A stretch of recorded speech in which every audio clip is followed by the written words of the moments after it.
నమస్తే. ప్రస్తుతం మనతో పాటు ఉన్నారు ప్రముఖ ఆస్ట్రాలజర్ సుభాష్ శర్మ గారు. నమస్తే అండి. శ్రీమాత్రే నమః. శర్మ గారు, మహాశివరాత్రి రాబోతోంది. మహాశివరాత్రి అంటేనే ప్రతి ఒక్కరూ ఉపవాసం ఉంటారు. ఉపవాస దీక్ష చేస్తూ ఉంటారు.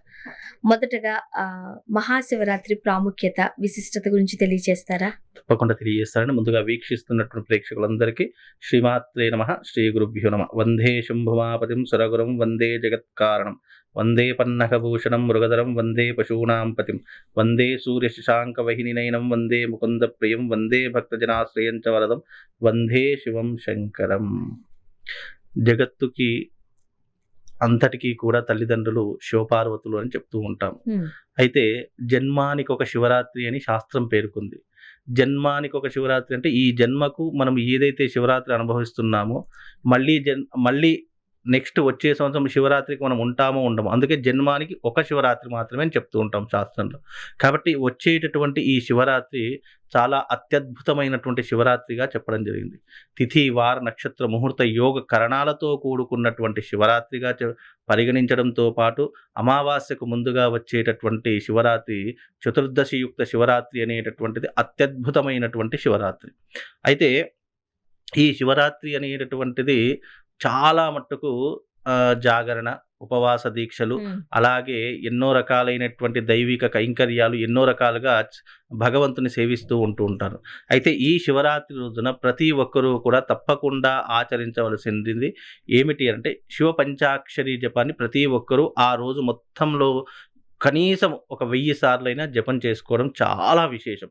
రోజు చేసేదానికి ఈ రోజున చేసేదానికి చాలా ప్రత్యేకత ఉంటుంది. మనం రోజు ఉదయం లేచిన దగ్గర నుంచి ఉపవాసం ఉంటారు, జాగరణ చేస్తారు. అవునండి. ఏం చేయాలి రోజంతా? అయితే ఆ రోజున మనం ఏం చేయాలి అని అంటే కనుక తప్పకుండా శివారాధన చేసుకోవడం, శివాలయాలకు వెళ్ళి దర్శనం చేసుకోవడం ఒక భాగం. అయితే శివరాత్రి వచ్చిందంటే ఆటోమేటిక్గా ప్రతి ఒక్కరూ శివుడి దగ్గరికి వెళ్ళడం, అభిషేకాలు చేసుకోవడం, ఆలయాలన్నీ కూడా కిటకిటలాడడం ఇవన్నీ మనం చూస్తూనే ఉంటాము. కానీ శివుడికి అత్యధికంగా ఇష్టమైనది ఏంటి అంటే ధ్యానము, జపము. ఇవి చాలా మట్టుకు మనం శివుడిని కూడా ఎప్పుడు కూడా చూసినా మనం ధ్యానంలోనే కనిపిస్తుంటాయి, ధ్యాన ముద్రలో మాత్రమే కనిపిస్తుంటాయి. ఎందుకు అంటే శివుడికి ధ్యానమన్నా, జపమన్నా, నామస్మరణ అత్యంత ప్రీతికరముగా భావిస్తూ ఉంటాడు పరమశివుడు. కాబట్టి ఆ రోజున శివపంచాక్షరి ఓం నమః శివాయ అనే మంత్రాన్ని జపిస్తే చాలు మనకు ఎన్నో రకాలైనటువంటి పుణ్య ఫలితాలతో పాటు మన పాపకర్మలు తొలగించుకోవడానికి కూడా అదొక జన్మానికి ఒక శివరాత్రి అని చెప్పడం జరిగింది. అలాగే ఆ రోజున విశేషంగా స్వామివారిని అనేక ద్రవ్యాలతో అభిషేకిస్తూ ఉంటారు. శివరాత్రి రోజున విశేషంగా ఆర్థిక సమస్యలు ఉన్నటువంటి వారు చెరుకు రసంతో అభిషేకం చేయడం వల్ల ఆర్థిక పరమైనటువంటి ఇబ్బందులు తొలగిపోతాయని శాస్త్రం. అలాగే వివాహం కానటువంటి వారు చక్కెరతో అభిషేకం చేస్తే వివాహం శీఘ్రంగా అవుతుంది అని ధర్మశాస్త్రం. అలాగే మనం తేనెతో అభిషేకం చేయడం వల్ల మనకు వృద్ధి పెరుగుతుంది, మనం చేసేటటువంటి ప్రతి పనిలో వృద్ధి అనేటటువంటిది కలుగుతుంది అనేటటువంటిది శాస్త్రం. ఇలా ఒక్కొక్క దానికి ఒక్కొక్క రకమైనటువంటి విధానాలు మనకు శాస్త్రంలో పేర్కొనడం జరిగింది. శివరాత్రి రోజున ప్రత్యేకంగా చాలామంది కాలయాపన చేస్తూ ఉంటారు, అనవసరంగా సమయాన్ని వృధా చేసేస్తూ ఉంటారు. మామూలు రోజుల్లో చేస్తే పర్వాలేదు, కానీ ఇలాంటి మహత్తరమైనటువంటి రోజుల్లో కాలయాపన చేయకూడదు. వీలైనంత వరకు ఆ రోజంతా శివాలయానికి కానీ లేదా సేవకు కానీ వినియోగిస్తూ ఉండాలి. ఇప్పుడు రాబోయేటటువంటిది సమ్మర్, చాలా ఎండలు, అంటే శివరాత్రి రోజున చలి శివ అనుకుంటూ వెళ్ళిపోతుంది అని మన పెద్దవాళ్ళు చెప్తూ ఉండేవాళ్ళు. కాబట్టి ఆ రోజున చాలా మట్టుకు నీటి దానం చేయడము, ఫలదానం చేయడం, అంటే ఆ రోజున ఉపవాసం ఉంటారు కానీ పళ్ళు, ఫలాలు ఇలాంటివి దానం చేయడము, మజ్జిగ లాంటివి దానం చేయడము, ఇవి మనిషికి చెప్తున్నాను కదా అత్యంత పుణ్య ఫలాదులను కలిగిస్తుంది. ఎందుకంటే ఆల్మోస్ట్ 90% పీపుల్ శివరాత్రి రోజున తప్పకుండా ఉపవాసం ఉంటారు, ఉండకుండా ఉండరు. మామూలు రోజుల్లో ఇచ్చేదానికి ఈ రోజుల్లో మనం ఖాళీ నీటి దానం చేసినా కూడా దాని ఫలితం మన వంశాన్ని వృద్ధి చేస్తూ ఉంటుంది, ధనధాన్యాదులను వృద్ధి చేస్తూ ఉంటుంది. అలాగే ఫలదానం చేస్తే మన వంశం ఎప్పుడూ కూడా జీవితంలో కరువు కాటకాలకు లోటు కాకుండా, కరువు కాటకాలకు ఎప్పుడు కూడా ఇబ్బంది లేకుండా, కరువు కాటకాలు లేకుండా చూసేటటువంటిది, కరువు కాటకాలు మన దాకా రాకుండా చేసేటటువంటి ఈ రోజున చేసే దానం. అందుకే శివరాత్రి రోజున చేసే నీటి దానము, శివరాత్రి రోజున చేసే ఫలదానము అత్యంత పుణ్య ఫలదాయకము అని శాస్త్రం పేర్కొనడం జరిగింది. అంత విశేషమైనటువంటిది ఈ శివరాత్రి. మామూలుగా శివరాత్రి వచ్చిందంటే అందరూ కూడా తప్పకుండా అభిషేకాదులు, క్రతువులు అన్నీ చేస్తుంటారు. కాకపోతే శివరాత్రికి ఇంకేంటంటే దానం లాంటివి ఇలాంటివి ఏదైనా ఆచరించే ప్రయత్నం చేయండి. విశేషమైనటువంటి పుణ్య ఫలితం కలుగుతుందండి. మరీ ముఖ్యంగా లింగోద్భవ సమయం అంటారు. అవునండి. ఒకసారి తెలియచేస్తారా? లింగోద్భవ సమయము అనంటే పురాణాల ప్రకారం క్షీరసాగర మథనం జరిగేటప్పుడు ఎన్నో రకాలైనటువంటి విధానాలు, అంటే దాంట్లో నుంచి ఎన్నో రకాలైనటువంటి దివ్యమైనటువంటి పదార్థాలు బయటపడుతూ ఉన్నాయి. అలాగే ఒకానొక సమయంలో శివుడు ఈ యొక్క విషాన్ని తాగేటప్పుడు, ఈ కంఠంలో దాచుకునేటప్పుడు శివుడికి అనేక రకములైనటువంటి మంటలేస్తూ ఉంటుంది. ఇక్కడ మంటలేసేటటువంటి సమయంలో ఒకానొక సమయంలో శివుడికి మంటలేస్తుంది అని చెప్పేసి పార్వతీదేవి కంఠాన్ని పట్టుకొని ఇలా నిమురుతూ ఉంటుంది. ఎంత ఎంత ఏది చేసినా కూడా ఆ విషంకి యొక్క మంటకు ఆ యొక్క గొంతు అనేటటువంటిది చాలా రకాలుగా ఇబ్బందుల పాలైంది. దాని తర్వాత శివుడికి ఇదొక పురాణంలో చెప్పారు, లింగ పురాణంలో చెప్పడం జరిగింది. ఆ తర్వాత శివుడు ఏం చేశాడు అంటే ఆ నొప్పిని భరించలేక లింగావతారం ఎత్తాడు అని శాస్త్రం పేర్కొన్నది. మరొక పురాణాల్లో మనకు శివ పురాణంలో ఏం చెప్పడం జరిగింది అంటే గనక విష్ణుమూర్తికి బ్రహ్మదేవుడికి ఘోరమైనటువంటి వివాదం జరుగుతూ ఉంది, వాగ్వివాదం జరుగుతుంది. ఆ సమయంలో నేను గొప్ప అంటే నేను గొప్ప అని చెప్పి ఒకరినొకరు దెబ్బలాడుతున్నప్పుడు శివుడు లింగాకారంగా ఉద్భవించడం జరిగింది. ఆ లింగాకారం ఉద్భవించిన ఒక స్తంభంలా ఉద్భవించింది. ఆ స్తంభంలా ఉద్భవించిన తర్వాత అందులో ఈ యొక్క ఆది అంతం ఎవరైతే తెలుసుకొని వస్తారో వాళ్ళే గొప్పవారు అని శివుడు ఆ యొక్క స్తంభం నుంచి ఒక వినికిడి వినిపించింది. దాని తర్వాత విష్ణుమూర్తి ఏమో పైకి వెళ్ళాడు, బ్రహ్మదేవుడేమో కిందికి అంటే పాతాళానికి వెళ్ళాడు. ఎంత లోపలికి వెళ్ళినా కూడా దాని యొక్క చివరి భాగం ఎవరు కూడా బ్రహ్మదేవుడు తెలుసుకోలేకపోయాడు. విష్ణుమూర్తి కూడా పైకి వెళ్తూ ఉన్నాడు. ఎంత పైకి వెళ్ళినా ఆ స్తంభం అంతంత పెరుగుతూనే ఉంది తప్ప ఆది అంతము రెండూ కూడా తెలుసుకోలేకపోయారు. కాబట్టి ఇక్కడ శివుడే గొప్పవాడు అనేటటువంటి తత్వభావము ఆ రోజున మొదలైంది. దాని తర్వాత ఆ స్తంభాకారం ఏదైతే ఉంటుందో ఆ స్తంభాకారము మన భూమి మీద కనిపించినటువంటి రోజు నిశీ సమయం, రాత్రి 12 గంటల సమయము. దాన్ని నిశీ సమయము అని అంటూ ఉంటాము. కాబట్టి ఆ నిశీ సమయంలో ఎవరైతే శివారాధన చేస్తారో వాళ్లకు విశేషమైనటువంటి పుణ్యఫలాదులు కలుగుతాయని శాస్త్రం పేర్కొనడం జరిగింది. ఆ తర్వాత మళ్ళీ మనకు కొన్ని పురాణాల్లో ఏం చెప్పింది అంటే గనక మనకు శివుడు లింగాకారం దాల్చడానికి అనేక రకములైనటువంటి కారణాలు అనేక రకాలుగా అనేక పురాణాల్లో చెప్పడం జరిగింది. కానీ మనకు ఈ యొక్క శివ పురాణంలో చెప్పినటువంటి విధానం ఏంటంటే శివుడు ఉద్భవించినటువంటి కాలము శివరాత్రి రోజే జరిగింది. కాబట్టి ఈ శివరాత్రి రోజున ఎవరైతే నిశీ సమయంలో స్వామివారిని అర్చిస్తారో పూజిస్తారో వాళ్లకు విశేషమైనటువంటి పుణ్యఫలాదులతో పాటు జీవితంలో వృద్ధి కలుగుతుంది అని శాస్త్రం. ఇప్పుడు నిశీ సమయంలో చేయాల్సింది నిశి పూజ. అవునండి. ప్రత్యేకతలు ఏంటి, ఎలా చేయాలి అంటే ఇప్పుడు శివుడు ఉద్భవించినటువంటి సమయము రాత్రి సమయం కాబట్టి, అంటే శివుడి యొక్క జన్మదినముగా కూడా ఈ రోజున పరిగణించడం జరుగుతుంటారు, పుట్టినరోజుని కూడా పరిగణించడం జరుగుతుంది. కాబట్టి శివుడు ఉద్భవించినటువంటి సమయం ఏంటి, రాత్రి 12 గంటల సమయము. కాబట్టి ఎవరైతే చాలా మంది ఈ నిశీ పూజ కోసం చాలా మంది వెయిట్ చేస్తూ ఉంటారు. ఈ నిశీ పూజ సమయం అనేది రాత్రి 12 గంటలకు ప్రారంభమవుతుంది. కాబట్టి ఈ 12 గంటల ప్రాంతంలో రాత్రి పూట చేసే ఇక ఆ తర్వాత శివుడికి అభిషేకం ఉండదు. 12 లాస్ట్. మనం ఉదయకాలము మామూలుగా 2 గంటలకు 3 గంటలకు అభిషేకాలు ప్రారంభమైతే రాత్రి 12 నిశీ పూజ అయ్యిందంటే మళ్ళీ శివుడికి అభిషేకం చేయడం అది లాస్ట్ అన్నమాట. కాబట్టి ఆ నిశీ పూజ కోసం చాలా మంది వెయిట్ చేస్తూ ఉంటారు. అలాంటి నిశీ పూజ చాలా వైశిష్టమైనటువంటిది. ఆ నిశీ పూజలు ఎవరైతే చేస్తారో సాక్షాత్తు శివుడికే ప్రత్యేకంగా పూజ చేసినట్టుగా భావన జరుగుతుంది. కాబట్టి అది చాలా ప్రత్యేకమైనటువంటిది.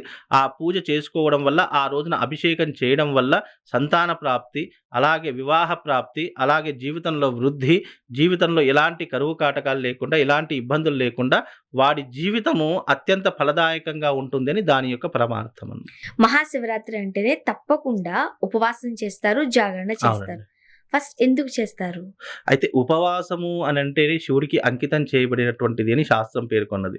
ఉపవాసం ఎందుకు చేయాలి అంటే గనక ఆ రోజున మనము ఏదైతే భక్తి శ్రద్ధలతో చేసేటటువంటి ఉపవాసం ఉందో దానికి పుణ్యము కలుగుతుంది అని శాస్త్రవచనము ఒక రకంగా చెప్పింది.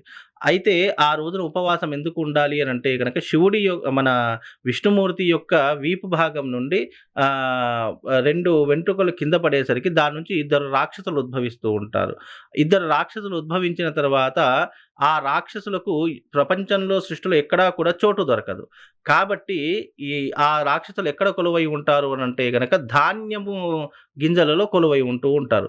కనుక ధాన్యపు గింజలలో కొలువైనటువంటి ఆ రాక్షసులకు ఆవాసం ఏర్పడింది కాబట్టి ఎవరైతే ఏకాదశి గావచ్చు, లేదా శివరాత్రి గావచ్చు, వైకుంఠ ఏకాదశి కావచ్చు, ఇలాంటి కొన్ని పర్వదినాల్లో ఎవరైతే మిమ్మల్ని భుజిస్తారో వాళ్ళ యొక్క శరీరంలో మీరు రోగులై జీవిస్తారు అని చెప్పేసి వాళ్లకు శాపవశాత్తు ఏర్పడడం జరిగింది. అందుకే ఇప్పుడు మామూలు రోజుల్లో మనం భోజనం చేసినా పెద్ద ఇబ్బంది ఏమి ఉండదు. కానీ ఏకాదశి కానీ, పవిత్రమైనటువంటి దినాలు కానివ్వండి, శివరాత్రులు కానివ్వండి, వైకుంఠ ఏకాదశులు కానివ్వండి, ఇలా కొన్ని పవిత్రమైనటువంటి రోజులు ఉంటాయి.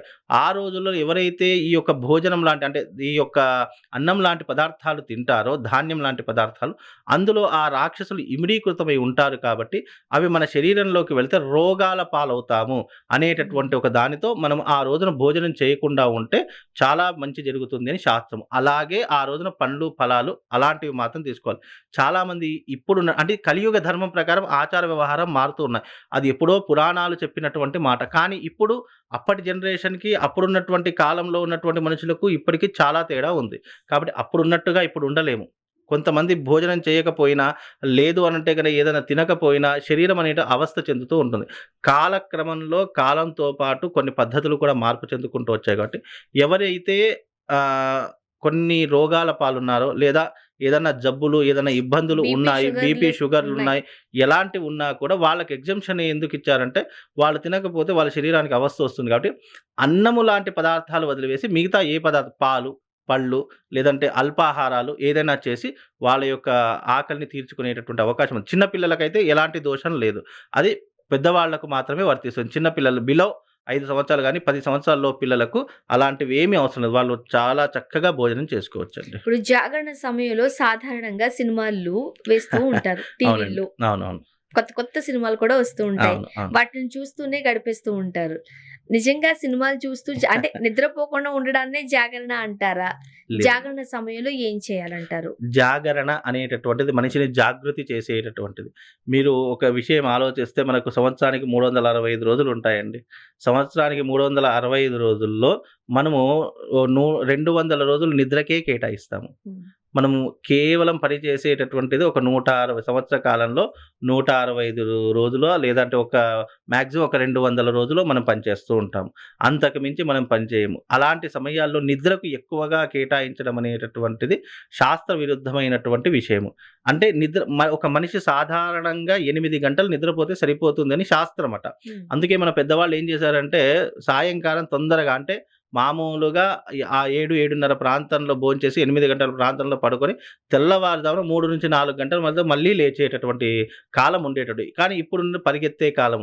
దాదాపుగా ఈ సిస్టమ్‌లు ఇవన్నీ సాఫ్ట్‌వేర్‌లు వచ్చేసరికి 12, 1 అయినా కూడా నైట్ జాబ్‌లు అని చెప్పేసి కూడా ఈ రకంగా అంటే అప్పట్లో ఎందుకంత బ్రతికేవారంటే వాళ్ళకి ఒక సిస్టమేటిక్ లైఫ్ ఉండేటటువంటిది. ఇప్పుడు లైఫ్ అంతా సిస్టమేటిక్‌గా ఏమీ లేదు కాబట్టి జాగరణ అనేటటువంటిది ఎందుకు చేయాలంటే మన యొక్క సహస్రాది చక్రాలు జాగృతవుతూ ఉంటాయి.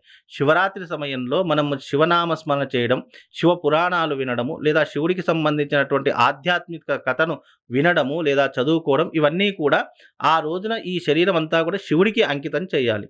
జాగరణలో భాగంగా ఏం చేయాలి? మనం ఏదో సినిమాలు చూడడమో, గేమ్స్ ఆడుకోవడమో, లేదా కాలయాపన చేసి రోడ్ల మీద తిరగడము కాదు. ఆ రోజున నీ దగ్గరలో ఉన్నటువంటి శివాలయంలో జాగరణ ఎక్కడ చేయాలి? విశేషంగా అంటే దేవాలయాలలో జాగరణ చేయాలని శాస్త్రం. ఇంట్లో టీవీ ముందు చేస్తే ఇంకా జాగరణ ఎందుకంటామండి? అంటే నీవు ఆ శివరాత్రి వచ్చింది కాబట్టి జాగరణ చేయాలి కాబట్టి నిద్రపోకుండా ఉండడానికి ఒక ఎంటర్‌టైన్‌మెంట్‌ని వెతుక్కుంటున్నారే తప్ప దాన్ని జాగరణ అనే పేరు పిలవడమే తప్పసలు. జాగరణ అనే అర్థం ఏంటి? ఈ రోజున పర్వదినం కాబట్టి మనం ఈ యొక్క కాలాన్ని ఎవరికి ఉపయోగించాలి? శివుడికి ఉపయోగించాలి. కాబట్టి ఆ తరహాలో నువ్వు జాగరణ చేస్తే ఉపయోగపడుతుంది గానీ, నువ్వు సినిమాలు చూస్తూ, షికార్లుకెళుతూ, లేదా కాలయాపన చేస్తూ రోడ్ల మీద తిరుగుతూ, లేదా ఫ్రెండ్స్‌తో అనవసరమైనటువంటి విషయాలు మాట్లాడుతూ నువ్వు కాలయాపన చేశావనుకోండి, నీ జీవితంలో ఎప్పటికీ కూడా పుణ్యం అనేటటువంటిది రాకపోగా పాపం మూటగట్టుకున్నవాడు అవుతావు. నువ్వు జాగరణ నీకెందుకు జాగరణ చేయమన్నారు? అసలు జాగరణ వెనుక ఉన్నటువంటి ఆధ్యాత్మికత ఏంటి అంటే జాగరణ సమయము అనేటటువంటి శివుడికి అంకితం చేయబడినటువంటి సమయము. ఆ రోజున నువ్వు చేసే జాగరణలో నీ యొక్క అణువణువు శివుడే ఉండాలి తప్ప వేరే ఇంకా ఇతర ధ్యానం చేయకూడదు అనేటటువంటి దాని యొక్క పరమార్థం. అయితే ఏం చేయాలి? శివ పురాణాలు చదువుకోవడము, లేదా శివుడికి సంబంధించిన ఆధ్యాత్మిక కథను తెలుసుకోవడము, లేదా శివుడి యొక్క నామస్మరణ ఓం నమః శివ పంచాక్షర జపం చేస్తే సరిపోతుంది. పెద్ద పెద్ద మంత్రాలు ఏమీ అవసరం లేదు. లేదా నువ్వు ఆ రోజున ఎలాగైనా దేవాలయాలన్నీ ఓపెనే ఉంటాయి.